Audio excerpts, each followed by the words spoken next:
বয়সন্ধি পার হবে, নারীদের একটা বিবেক বুদ্ধি হবে। আমার মনে হয় নারীদের একটাই নারীদের চিন্তা থাকবে, নিজেকে স্বাবলম্বী করা।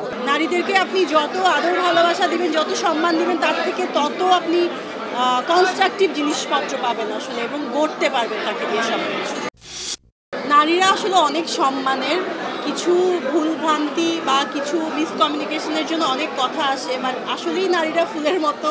নারীরা সম্মানের, এবং একজন নারী আসলেই যে যেমন গড়তে পারে, হয়তোবা কেউ আমি সবার কথা বলবো না, কারো ভুলের জন্য বা কিছুর জন্য হয়ে থাকে, বাট আমি ফিল করি নারীদেরকে আপনি যত আদর ভালোবাসা দিবেন, যত সম্মান দিবেন, তার থেকে তত আপনি কনস্ট্রাকটিভ জিনিসপত্র পাবেন আসলে, এবং গড়তে পারবেন তাকে দিয়ে সব কিছু।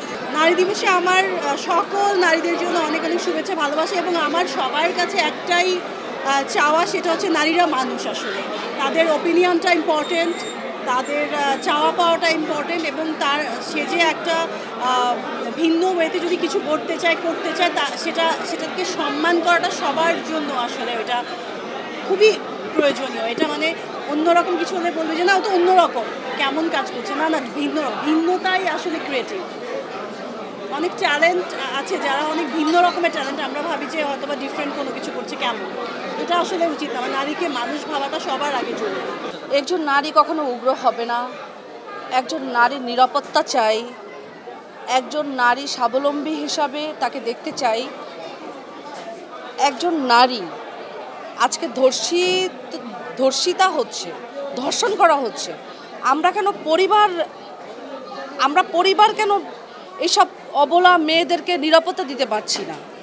আমি সেই সব পরিবারকে বলতে চাই যে আপনারা দেখে শিখুন, আপনারা আপনাদের নিজেদের কন্যা সন্তানগুলির নিরাপত্তা প্লিজ আপনারা আপনাদের পরিবার থেকেই শক্ত হাতে সুরক্ষিত করেন আপনাদের নারীকে।